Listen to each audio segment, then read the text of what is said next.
কাজে ব্যস্ত অভিনেত্রী শবনম ইয়াসমিন বুবলি, অপু বিশ্বাস।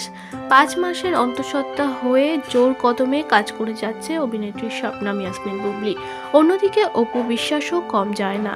তিনি গুঞ্জনে থাকেন সারা বছরই, তবে তার কাছেও কাজ কম আসে না। তিনিও এবার নতুন ফটোশুটে হাজির হলেন। একজন রাজবাড়ির ফটোশুটে নতুন লুকে ধরা দিয়েছে, অন্যজন সিম্পল গ্রাউন্ড লুকে ধরা দিয়েছে। কেউ সেজে উঠেছে গৌতম সাহার সাজে, কেউ সেজে উঠেছে কাটরি মাহফুজের হাতের ছোঁয়ায়। এই দুই অভিনেত্রীর মধ্যে আদায় কাজ করার সম্পর্ক, তবে তাদের হাতে কাজ যেন কম নেই। দুই অভিনেত্রীকেই সারা বছরই ব্যস্ত থাকতে দেখা যায়। একের পর এক ওপেনিং, একের পর এক ফটোশুট, কোনো কিছুতে কেউ কারোর থেকে এক অংশ কমে নেই। তবে দুজনকেই লাগছিল অসাধারণ সুন্দর। দুরকম লুকে যেন দুই নায়িকাই নাম্বার 1।